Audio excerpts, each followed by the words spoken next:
Well, howdy everybody. This video is about properly waxing your chain. Remember the video about waxing your chain where we made the liquid paraffin wax? That's all very good. It's great for quick application on any bicycle. But now we're talking about proper waxing. And why? Because we want to save you the power and also the money on your expensive drivetrain. So your chain lasts longer, your cogs and your front chainring are all going to last longer. Smoother changing gears, everything's going to be better.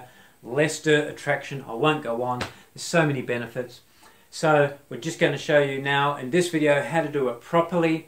And the way to do it is to bathe your chain in hot paraffin wax. How are you going to do that? Well, you just need candles, ordinary paraffin candles as the basis. Then paraffin oil, some paraffin oil. And the way to heat it up. You can use a slow cooker. That's you can buy them brand new. They're a little bit more expensive than this, a rice cooker. I went and bought myself a rice cooker from the local hardware store. It only cost me $19. I thought, I haven't got one. I'm going to just use this for my chain since it's so cheap. It's great. So let's go ahead and show you how to do it.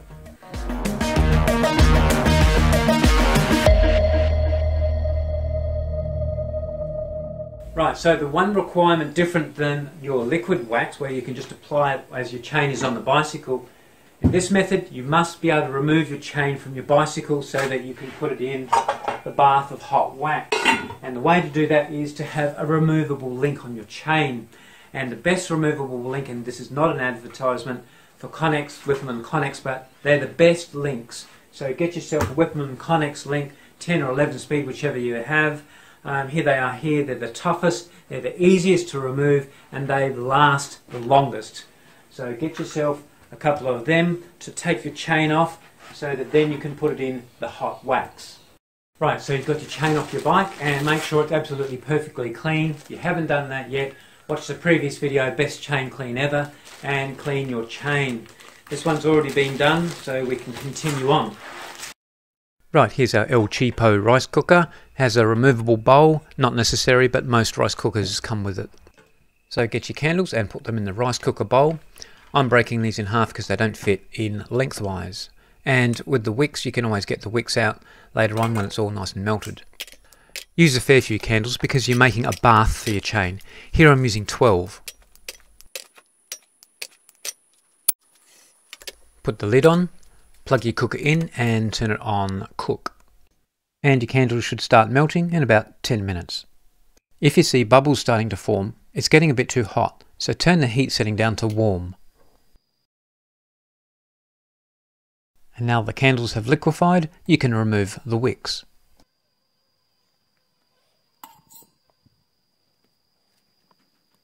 While you're waiting for your wax to melt, get a coat hanger or a piece of wire, cut off about 1 foot, and bend over the ends like that. And that will be used to put your chain in and out of the hot wax. Right, the next step is to get the right viscosity of the paraffin wax.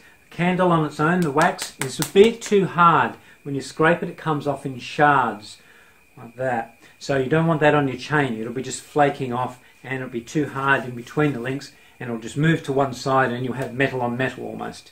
So you need to soften it up a bit. And that's where the paraffin oil comes in. So you get your paraffin oil and you add a certain amount. Get your knife ready as well. So you add your paraffin oil and then stir it in well.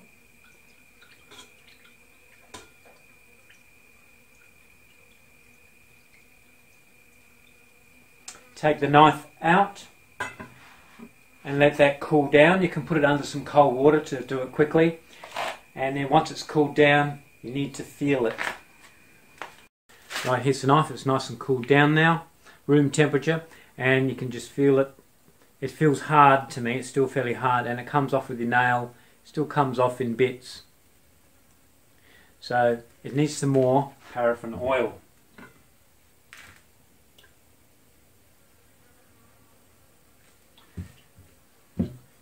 Again, stir it up.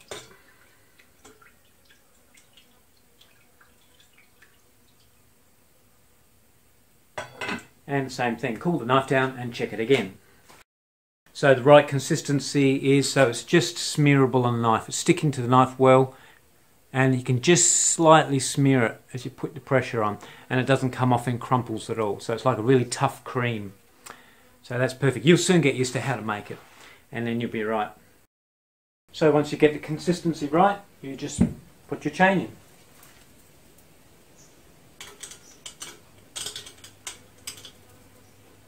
Like that.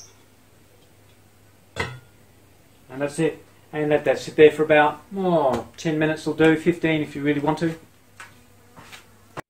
You'll see bubbles coming out of your chain. That's pockets of air which are in your chain being replaced with the hot wax, and that's a good thing. So every now and again, move your chain around, and that will allow the wax to really get inside.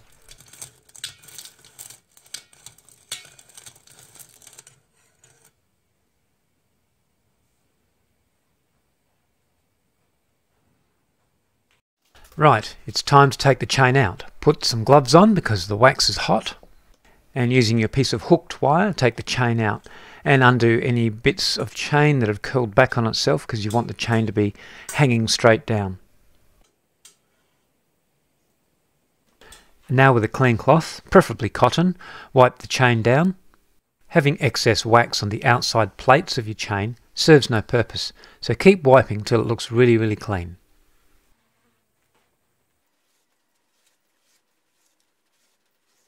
And once you're satisfied that it's nice and clean, hang it up somewhere to cool down. And don't forget to wax the links as well. There's no hidden little crevices in a link, so you just need to dip it in quickly and out again. And that's it, all done. And don't forget to switch off the cooker. Right, the chain's all ready to go on.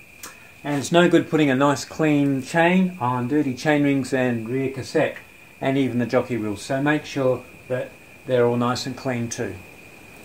Alright, so put your chain back on your bike. If you've got a chain that's directional, make sure that you put it back on the way it came off. And you can even put it on without gloves. That's how clean your waxed chain should be. That's it, all done, chain's on, all nice and clean and perfectly lubricated, ready to start saving 5 watts of power and start saving wear and tear on your cogs and your chain rings as well. If you want to use a brand new chain and cogs, start afresh, go for it. Remember, strip out the factory lubricant from the chain and then wax it from then on and put it back on. If you're going to just use the chain that you've already got, second-hand one, you've done quite a few Ks on it, that's fine, it's great, it's going to save you dollars anyhow and be a lot smoother and save you power, so go for it. Clean it properly and wax it and start saving your money and your wattage. So remember too that it doesn't last forever, the wax, so you'll need to re-lubricate it about every 300 kilometers. Dry weather in good conditions maybe a bit longer, and wet horrible conditions maybe a bit quicker, but 300 is a good average to go by. So all done. Keep your tools, these little hooky bits, put them somewhere safe and handy for your next lube.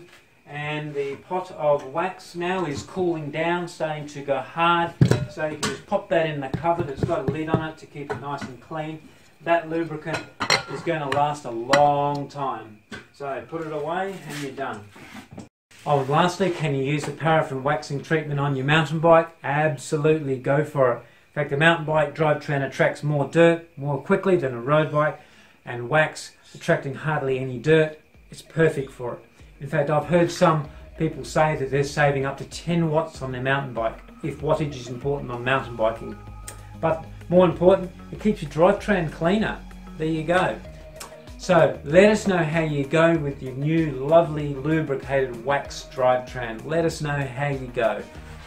Cheers for now.